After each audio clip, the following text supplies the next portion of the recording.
Hi guys, you are most welcome again in a Python programming practice session। और आज की class में हम फंक्शंस को प्रैक्टिस करने वाले हैं। फंक्शंस को लिखते हुए ही आज हम सारे प्रोग्राम्स करेंगे और प्रोग्राम्स की प्रैक्टिस करेंगे। तो चलिए करते हैं अपनी क्लास को स्टार्ट। हमारा फर्स्ट प्रोग्राम है write a program that accepts two values and find their sum. तो फंक्शन का यूज करते हुए हम इस प्रोग्राम को लिखेंगे। तो चलिए सबसे पहले हमें क्या करना होगा, सबसे पहले हमें अपना फंक्शन डिफाइन करना होगा। तो डेफ और function suppose sum and empty parenthesis and colon. देखिए यहाँ पे क्या है, ये डेफ एक रिजर्व वर्ड है डेफिनेशन ऑफ फंक्शन के लिए, और ये जो कंप्लीट स्टेटमेंट है इसे हम कहते हैं फंक्शन हेडर। यहाँ पर डेफ रिजर्व वर्ड और ये हमारा जो सम है ये क्या है, हमारा है यहाँ पर फंक्शन नेम और फिर एम्प्टी पैरेंथेसिस। भी हमने इस फंक्शन में यहाँ पे एम्प्टी पैरेंथेसिस लिखे हैं और ये है कोलन। कोलन डिफाइन करता है कि यहाँ पे अब हम फंक्शन बॉडी स्टार्ट करेंगे। तो जैसे ही हम यहाँ से कोलन एंटर करने के बाद एंटर करते हैं तो देखिए हमारा कर्सर कहाँ आया है, इंडेंटेशन लेकर ये प्रॉपर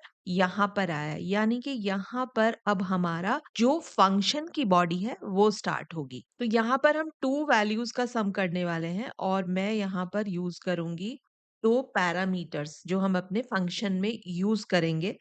तो यहाँ पर मैंने लिया a और b। अब ये जो वैल्यूज हैं डेफिनेशन सम a b, ये जो वेरिएबल्स हमने लिए हैं, ये वेरिएबल किस लिए हैं कि फंक्शन में हमारे पास जो वैल्यू रिसीव होगी वो इन वेरिएबल के थ्रू रिसीव होगी और इन वेरिएबल्स को बोलते हैं पैरामीटर। जो फंक्शन हेडर में वेरिएबल यूज हो रहे हैं दोज आर कॉल्ड पैरामीटर्स। तो यहाँ पर हमारा ये फंक्शन जो है कंप्लीट है। Now definition sum A B, ये जो दो वेरिएबल्स हमने यहाँ लिए हैं इनको हमने यहाँ पर ऐड किया है और जो हमारा रिजल्ट है वो सी में हमारे पास स्टोर हुआ है। नाउ प्रिंट सम सी, यानी कि जो हमारा रिजल्ट है दोनों वैल्यूज को ऐड करके वो कहाँ है, सी में, और उसको हम प्रिंट करा रहे हैं। और ये जो प्रिंट स्टेटमेंट है ये हमारे फंक्शन के अंदर ही हमने डिफाइन की है। तो ये फंक्शन हमारा कंप्लीट होता है। अब हम लिखेंगे अपना मेन प्रोग्राम। फंक्शन को हम यहाँ पर देखिए, फंक्शन हम कैसे जो है एग्जीक्यूट कैसे करेगा, फंक्शन किस तरह से परफॉर्म करता है जब हम मेन प्रोग्राम में उसको कॉल करेंगे। फंक्शन कॉल किया जाता है फंक्शन नेम से। तो हमने यहाँ पे लिखा सम और यहाँ पर मैं दो वैल्यूज पास कर रही हूँ 3 एंड 6। अब यहाँ पर एक समझने वाली जो चीज है हमारी, यहाँ पर हमने फंक्शन कॉल किया 3 और 6 के लिए, तो ये हमारे पास क्या है, ये कांस्टेंट आर्ग्यूमेंट्स हैं। जब हम फंक्शन कॉल करेंगे उसके अंदर जो वैल्यूज हैं, वेरिएबल्स अगर होते तो हम उनको आर्ग्यूमेंट्स बोलते हैं, और फंक्शन डेफिनेशन में जो हमारे वेरिएबल्स हैं उनको हम कहते हैं पैरामीटर्स। तो यहाँ से ये जो वैल्यू है, जैसे ही फंक्शन कॉल होगा ये 3 वैल्यू ए को असाइन हो जाएगी और 6 वैल्यू बी को असाइन हो जाएगी, मतलब ये वैल्यूज पास हो जाएंगी आर्ग्यूमेंट टू पैरामीटर्स। और ये इस सेम, मतलब ऐसा नहीं है 6 ए को पास हो जाए और 3 बी को पास हो जाए, नहीं, 3 जो है ए को पास होगी और 6 जो है बी को पास होगी। और ये दोनों वैल्यूज अब हमारी यहाँ ऐड हो रही है, यानी कि 3 और 6 यहाँ पे ऐड होगा और सी में हमारे पास रिजल्ट मिलेगा एंड प्रिंट सी। तो ये हमारा मेन प्रोग्राम है, ये हमारा यहाँ फंक्शन है और ये हमारा मेन प्रोग्राम है। मतलब ये कंप्लीट एक प्रोग्राम है जहां पर ये मेन प्रोग्राम में हमारी दो स्टेटमेंट्स हैं और ये हमारा यहाँ पर फंक्शन है। अब ये परफॉर्म कैसे करेगा, सबसे पहले जो प्रोग्राम काउंटर है हमारा रन करने के टाइम पे, जैसे ही हमारा प्रोग्राम रन होगा तो यहाँ पर डेफिनेशन से हमें पता चल रहा है कि ये एक फंक्शन है। अभी ये हमारी स्टेटमेंट्स एग्जीक्यूट नहीं होंगी। प्रोग्राम कंट्रोल जैसे ही मेन प्रोग्राम की स्टेटमेंट पर आएगा, प्रिंट मेन प्रोग्राम, ये प्रिंट होगा और यहाँ से सम। जैसे ही फंक्शन कॉल हुआ यहाँ पर, मतलब ये फंक्शन नेम जैसे ही मिला तो यहाँ से हमारा कंट्रोल जो है ट्रांसफर हुआ इधर। और अब हमारी ये statement one by one execute करेंगी और यहाँ पर जो भी हम फंक्शन के अंदर काम कर रहे हैं उसका रिजल्ट हमें स्क्रीन पर मिलेगा। और ये कंप्लीट होने के बाद फिर हमारा कंट्रोल कहाँ है, यहाँ पर, जो भी हमारी नेक्स्ट स्टेटमेंट होगी। तो चलिए इसको एक बार हम रन करके देखते हैं प्रोग्राम को। तो यहाँ पर ये देखिए हमारा सम क्या है 9, क्योंकि ये हमने जो फंक्शन को कॉल किया वो किन वैल्यूज के लिए कॉल किया है, 3 और 6 के लिए। अब यहाँ पर हम दोबारा एक बार फंक्शन को कॉल करें। अब मैंने फ्लोटिंग वैल्यूज़ के लिए इसको कॉल किया है और रन करें प्रोग्राम को। तो सम 6, क्योंकि पहले हमने एक बार फंक्शन कॉल किया 3 और 6 के लिए और अब हमने फंक्शन कॉल किया फ्लोटिंग वैल्यूज़ के लिए। तो यहाँ पर हमारा रिज़ल्ट है 7.9। देखिए, जब हमारा फंक्शन कॉल हो रहा है, तभी वैल्यूज़ यहाँ पे पास हो रही हैं और कैलकुलेशन हो रही है। फिर फंक्शन कॉल हुआ तो नई हमारे पास वैल्यूज़ पास हुई और यहाँ पे जो भी फंक्शन का काम है उसने वो परफ़ॉर्म किया और हमें रिज़ल्ट दिया। इसी प्रोग्राम में अब हम यूज़र इनपुट लेते हैं, 2 नंबर का यूज़र से इनपुट लेते हैं। यहाँ पर 2 नंबर हमने यूज़र से एंटर कराए हैं, नंबर 1 में और नंबर 2 में। इनपुट फंक्शन का यहाँ पे यूज़ किया है।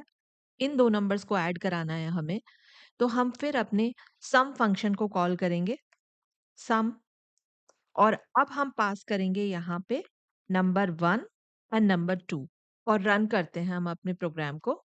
तो ये तो हमारे दोनों रिजल्ट क्या हैं? ये इस वाले सम से, क्योंकि फर्स्ट टाइम हमने सम को कॉल किया और ये सेकंड टाइम हमने सम को कॉल किया, तो ये हमारे यहाँ पर 2 रिजल्ट हैं। अब यहाँ पर इनपुट स्टेटमेंट, ये जो हमारा इनपुट फंक्शन है, अब यहाँ पर ये वाली लाइन एग्जीक्यूट हो रही है, एंटर फर्स्ट नंबर। तो यहाँ पर सपोज हमने नंबर को एंटर किया 23, सेकंड नंबर 89 और एंटर। Now some is 112.0, 112। तो देखिए यहाँ पे फिर सम फंक्शन कॉल हुआ और अब सम फंक्शन कॉल किन वैल्यूज के लिए हुआ? नंबर 1 और नंबर 2 वैल्यूज के लिए। तो यहाँ पर जस्ट ये इतनी बार फंक्शन को कॉल करने का पर्पस ये है कि हम फंक्शन, देखिए एक बार हमने लिखा लेकिन उसको हम मल्टी टाइम्स अपने प्रोग्राम में इन्वोक कर सकते हैं, उसको कॉल कर सकते हैं, फंक्शन का हम यूज कर सकते हैं। यहाँ पर हमारा फंक्शन कॉल हो रहा है first time, second time and third time. जो फंक्शन कोड है वो रीयूजेबल है, मतलब आप उसको बार-बार अपने प्रोग्राम में यूज़ कर सकते हैं। और यहाँ पर एक चीज़ और है, जो हमारे ए और बी पैरामीटर्स हैं, ये किस टाइप के डेटा के साथ डील करेंगे, ये इनको तभी पता चलेगा जब यहाँ से हमारे पास जो है आर्ग्यूमेंट से पैरामीटर में यहाँ पर वैल्यूज़ पास होंगी। जैसे फर्स्ट कॉल में ये डील करेंगे इंटीजर टाइप डेटा के साथ, मतलब फंक्शन एग्जीक्यूट होने से पहले या फंक्शन कॉल से पहले यहाँ पर हमारे ए और बी का कोई भी टाइप नहीं है। जब प्रोग्राम रन होगा और जैसे ही हमारा फंक्शन कॉल होगा तब इनका टाइप उस डेटा पर डिपेंड करेगा। जैसे फर्स्ट टाइम जो डेटा है वो इंटीजर टाइप डेटा है, तो यहाँ पर इंटीजर टाइप डेटा की प्रोसेसिंग होगी। सेकंड कॉल में हमने क्या पास किया है? फ्लोट डेटा को पास किया है, तो यहाँ पर जब रन होगा हमारा प्रोग्राम तो ये फ्लोटिंग डेटा होगा और थर्ड टाइम में भी हमारे पास यहाँ पर फ्लोटिंग डेटा है। हम चाहें तो इसको स्ट्रिंग डेटा के साथ भी इस फंक्शन को यूज कर सकते हैं। तो एक हम कॉल कर लेते हैं स्ट्रिंग कॉन्कैटिनेशन के लिए इसको, और चलिए इसका अब रिजल्ट देखते हैं हम प्रोग्राम का। तो देखिए फर्स्ट इंटीजर के लिए, फ्लोट के लिए और ये यूजर इनपुट के लिए वो हमारे से नंबर चाहिए, तो नंबर एंटर कर देते हैं 2 और यहाँ पर 5। तो रिजल्ट है हमारा 7.0 and sum is equal to Python programming. ये देखिए, क्योंकि हमने इसको स्ट्रिंग के लिए कॉल किया तो हमारा फंक्शन जो है अब स्ट्रिंग वैल्यूज पर परफॉर्म कर रहा है। तो यहाँ पर हम देख रहे हैं कि हमारे जो वेरिएबल्स हैं वो किस डेटा टाइप की तरह से काम करेंगे। जो भी हम यहाँ पे आर्ग्यूमेंट जो वैल्यूज पास कर रहे हैं वो उस डेटा टाइप की तरह से यहाँ पर काम करेंगे। तो इससे हमें ये पता चलता है कि ये जो ए और बी है, अब ये जो वेरिएबल्स है ये क्या है? डायनेमिक टाइप डिक्लेरेशन है इनका। डायनेमिक टाइप डिक्लेरेशन का मतलब है जैसे पाइथन में होता है ना, it is a dynamic type language. क्योंकि पहले से आपने इनका टाइप डिक्लेयर नहीं किया है। जब प्रोग्राम रन होगा, फंक्शन कॉल हो रहा है, जो वैल्यू यहाँ पर पास होगी उसी के अकॉर्डिंग जो है हमारा फंक्शन काम करेगा। पाइथन का ये मेन फीचर है डायनामिक टाइपिंग, क्योंकि ये और लैंग्वेज में जैसे सी में हम काम करें या सी प्लस प्लस में, जावा में, वहां पर ये फैसिलिटी नहीं है। वहां पर आपको पहले से ही वेरिएबल्स का डिक्लेरेशन करना पड़ता है। लेकिन यहाँ पर क्या होगा? रन टाइम में जो वेरिएबल्स हैं उनके पास जो डेटा है वो उसी तरह से एक्ट करेंगे, उस डेटा के लिए काम करेंगे। यहाँ पर इस फंक्शन से हमने कोई भी वैल्यू रिटर्न नहीं करी है। ये हमारा एक सिंपल फंक्शन है जो एडिशन हो रहा है और यहीं पर हम प्रिंट कर रहे हैं। तो यहाँ पर हमने रिटर्न स्टेटमेंट मेंशन नहीं करी है। जब हम अपने फंक्शन से कोई वैल्यू मेन प्रोग्राम में रिटर्न नहीं कर रहे हैं, तो आपको यहाँ पर रिटर्न स्टेटमेंट देने की ज़रूरत नहीं है।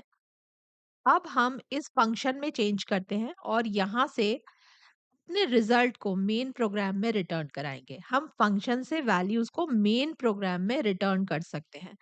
तो उसके लिए हम क्या करें, यहाँ पर हम यूज़ करते हैं, इसको हटा देते हैं यहाँ से, क्योंकि अब हम ये जो टोटल जो हमारा एडिशन आ रहा है, इसको अपने मेन प्रोग्राम में यूज़ करेंगे। रिटर्न सी, क्योंकि सम आपका सी में है तो रिटर्न सी। लेकिन अब जब मेन प्रोग्राम में अगर हम आए तो हमने यहाँ पे यूज किया सम 3 6, मतलब फंक्शन हम कॉल कर रहे हैं 3 और 6 वैल्यू के लिए। लेकिन ये फंक्शन जो है रिटर्न कर रहा है सी को, तो रिटर्न कहाँ होगी वैल्यू, यहाँ पे हमें एक असाइनमेंट स्टेटमेंट देनी पड़ेगी। जैसे हम लिखे रिजल्ट, ये हमारा वेरिएबल नेम है, result is equal to some 3 6, यानी कि अब जो ये जो वैल्यू है सी, ये कहाँ रिटर्न हो रही है, ये रिजल्ट में रिटर्न हो रही है। और अब हम इसको यहाँ पर प्रिंट कर सकते हैं, रिजल्ट। तो इनको हम क्या करते हैं, कमेंट आउट कर देते हैं और सिर्फ ये स्टेटमेंट्स का रिजल्ट देखते हैं। तो रन करते हैं प्रोग्राम को। तो देखिए सिर्फ हमारे पास क्या प्रिंट हुआ, 9। अब आप देख रहे हैं कि आपने फंक्शन में कहीं पे भी प्रिंट नहीं कराया है, आपने यहाँ से रिजल्ट को रिसीव किया है। कहाँ रिसीव किया है, रिजल्ट में।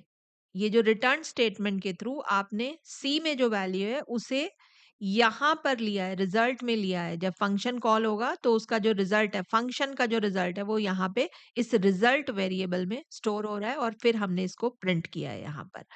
इसमें हम एक चीज और भी कर सकते हैं, इसी स्टेटमेंट को हम एक और लिख लेते हैं, प्रिंट। ये हमारा दूसरा कॉल है, सेकंड कॉल। डायरेक्ट प्रिंट में हम रिजल्ट को रिसीव कर रहे हैं और वहीं पर हम प्रिंट करेंगे। तो इसको भी हम रन करें अब दोबारा से प्रोग्राम को। तो ये देखिए हमारे पास 9 तो पहले, क्योंकि हमने रिजल्ट में वैल्यू को रिसीव किया और प्रिंट किया। डायरेक्ट हम प्रिंट, एक्चुअली जो रिटर्न हो रहा है वो ये है यहाँ पर। तो हमने इसको अब डायरेक्ट हम यहाँ पर प्रिंट भी करा सकते हैं। तो इस तरह से हमने इसको प्रिंट भी किया है। तो इस तरह से आप जो है रिटर्न स्टेटमेंट को यूज कर सकते हैं। रिटर्न में हम एक्सप्रेशन भी लिख सकते हैं। देखिए अगर हम यहाँ पर सीधा सी वेरिएबल ना लेकर हम यहाँ पर रिटर्न करें a प्लस बी, तो भी चेक करते हैं हम प्रोग्राम को, तो हमारा प्रोग्राम बिल्कुल सही तरीके से काम कर रहा है। तो रिटर्न में आप कांस्टेंट वैल्यू भी रिटर्न करा सकते हैं, वेरिएबल में जो वैल्यू है वो रिटर्न हो सकती है और डायरेक्ट एक्सप्रेशन भी रिटर्न कर सकते हैं। तो चलिए आज की क्लास तो हम यहीं पर कंप्लीट करेंगे।